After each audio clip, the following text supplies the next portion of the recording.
रात के ठीक 3 बजे थे। घड़ी की टिक टिक के अलावा कमरे में पूरी खामोशी थी। गहरी नींद में सोया हुआ रोहन रसोई से आती एक हल्की सी अजीब आवाज से जाग गया। खट खट खट। आवाज ऐसी थी जैसे कोई पुरानी लकड़ी की कुर्सी को धीरे धीरे हिला रहा हो। उसने करवट लेकर अपनी पत्नी प्रिया की तरफ देखा। वो अपने ख्वाबों में खोई चैन से सो रही थी। रोहन ने मन ही मन खुद को कोसा, शायद मेरा वहम होगा या कोई बिल्ली अंदर आ गई होगी।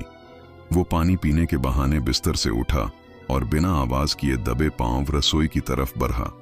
रसोई में घना अंधेरा था, सिर्फ बाहर स्ट्रीट लाइट की पीली रोशनी खिड़की से छनकर आ रही थी और फ्रिज के दरवाजे से हल्की नीली रोशनी। वहां कोई नहीं था। सब कुछ वैसा ही था जैसा रात को सोने से पहले था। रोहन ने एक गहरी राहत की सांस ली और पानी की बोतल उठाने के लिए फ्रिज की तरफ बढ़ा।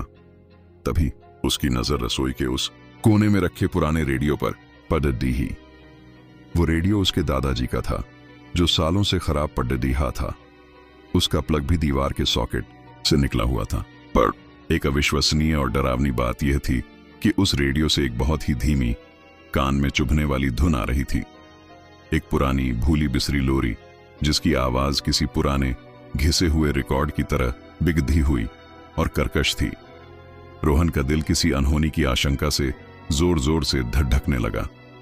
उसका गला सूख गया। उसने सोचा कि शायद यह भी उसका कोई वहम है, शायद आवाज कहीं बाहर से आ रही है। वह कान लगाकर सुनने लगा। नहीं, आवाज रेडियो के अंदर से ही आ रही थी। उसने हिम्मत जुटाकर कांपते हाथों से रेडियो को बंद करने की कोशिश की, पर उसका ऑन ऑफ वाला बटन जाम था, जैसे सालों से किसी ने उसे छुआ ही न हो। उसने थोड़ा जोर लगाया, पर धुन बंद होने के बजाय और भी ज्यादा तेज और साफ हो गई। अचानक उस डरावनी लोरी के बीच में एक छोटे बच्चे के खिलखिलाकर हंसने की आवाज गूंजी। वो हंसी किसी आम बच्चे की मासूम हंसी नहीं थी। उस हंसी में एक ठंडक थी, एक खौफ था जो सीधे रूह में उतर जाए। रोहन के रोंगटे खद्दे हो गए। उसने डर के मारे अपनी आंखें कसकर भींच लीं।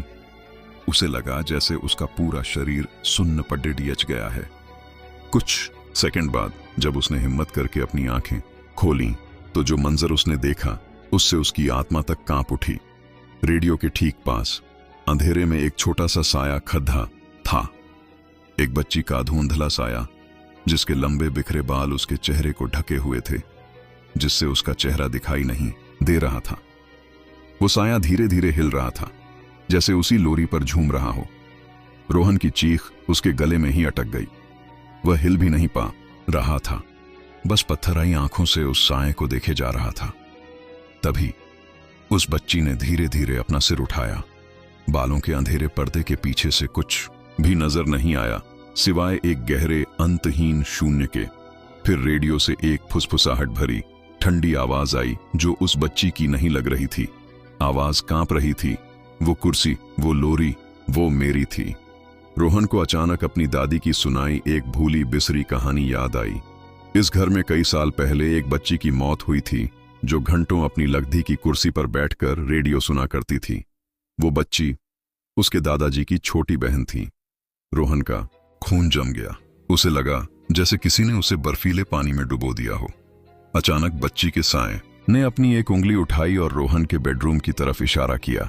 रेडियो से निकली फुसफुसाहट अब एक गुस्से भरी तेज फुफकार में बदल गई।